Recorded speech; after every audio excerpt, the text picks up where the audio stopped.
listen inside of our communications center as we recognize Telecommunications Week, calls that have never been heard before. Plus, pleasure in the parking lot. What landed this man behind bars at the Lcso Motel?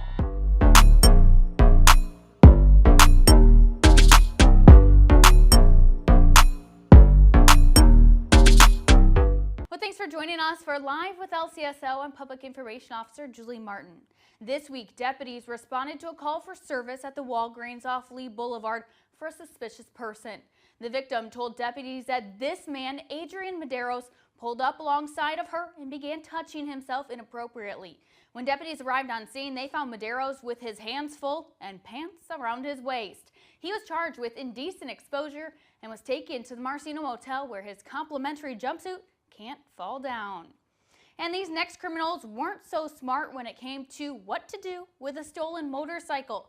Check out this surveillance footage of a man taking a motorcycle from a front yard in Bokeelia in broad daylight. A few days later, while scrolling through Facebook, the victim found this posting of his motorcycle for sale for $500 on Facebook Marketplace. The seller, Amy LeBlanc, was tracked down by deputies. It was learned that she sent her employee, Jonathan Kirby, to pick up the motorcycle after she scoped the area out. The two were charged with grand theft of a motor vehicle. LeBlanc was additionally charged for dealing stolen property. Well, this week we are recognizing those behind the scenes for Telecommunications Week. The Lee County Sheriff's Office Communication Unit has approximately 35 911 call takers that take more than 2,000 calls a day, which is nearly 750,000 calls a year.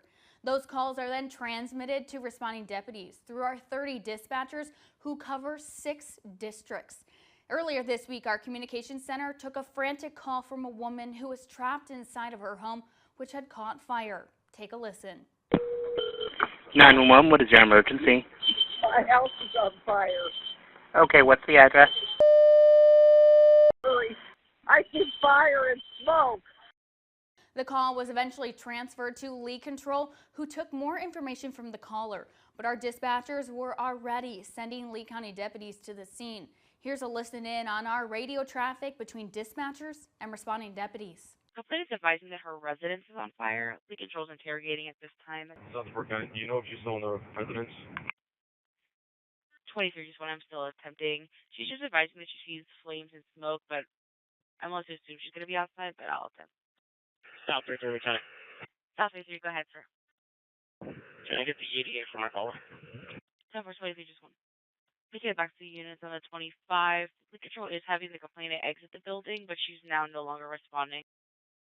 Now, this is what you didn't hear. When responding, Deputy Justin Henkel got on scene. He noticed the caller was unable to escape the flames. Deputy Henkel ran up to the residence, picked up the victim and her dog, and brought them to safety. Without the help from the communications center, the deputy wouldn't have known an occupant was still inside of the home, struggling to escape. This week, we want to thank those behind the scenes at the Lee County Sheriff's Office for their service to our community. They really do make a difference in every 911 call. And thanks for joining us on this episode of Live with Lcso. We'll see you back here on Monday as we break down the weekend arrests. Have a great weekend and be safe.